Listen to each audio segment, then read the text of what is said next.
இன்றே டவுன்லோட் செய்து உங்கள் ஃபேவரட் ஷோக்களை என்ஜாய் பண்ணுங்க. ஒரு நாள் தங்கறதா வந்தவரு 4 நாள் தங்க போறதா சொல்றாரு.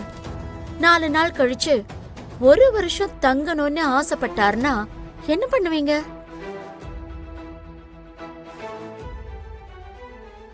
ஆமா, இந்த ஐடியா கொடுத்தது யாரு?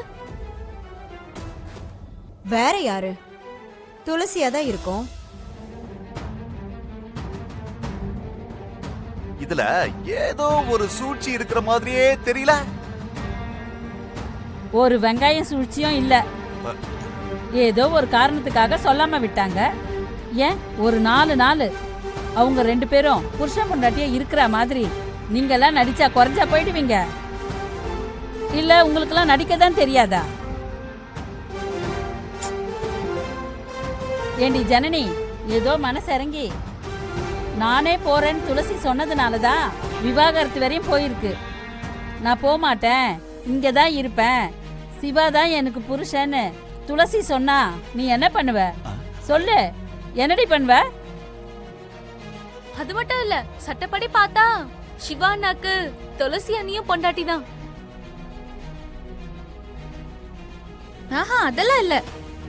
இதெல்லாம் பக்கா பிளான். நான் ஒத்துக்கவே மாட்டேன்.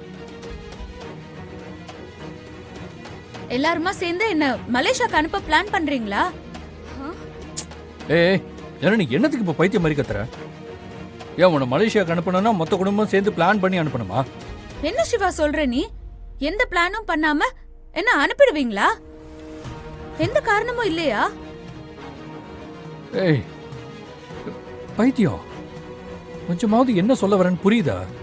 ஆமா, நான் பைத்தியம் தான். நான் பைத்தியம் தான், பைத்தியம் தான், பைத்தியம் தான்.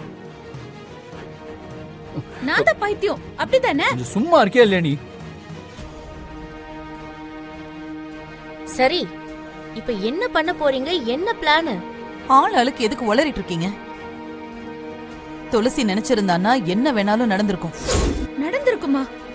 நடந்துருச்சா? ஏய்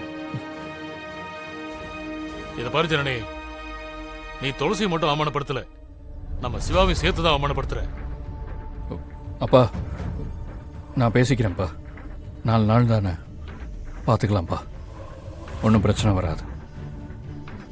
சிவமாமா, துளசி மேல மறுபடியும் உங்களுக்கு ஆசை வந்துடுச்சா?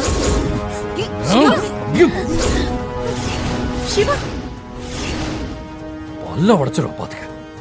திமிரா பேசிக்கிட்டு. இந்த பிரச்சனை எனக்கும் ஜனனிக்கும் சம்பந்தப்பட்டது. தயவு செஞ்சு யாரும் எதுவும் பேச வேண்டாம். ஒரு 4 நாளைக்கு நானும் துளசியும் புருஷன் பொண்டாட்டி. அது மட்டும் இல்ல ஜனனி, நம்ம வீட்டுக்கு வந்த கெஸ்ட், அவ்வளவுதான். இத பாருங்க, சரி சரின்னு தலையாட்டிட்டு யாராவது அவர்கிட்ட போய் ஏதாவது சொன்னீங்க, நான் என்ன பண்ணுவேன்னு தெரியாது சொல்லிட்டேன்.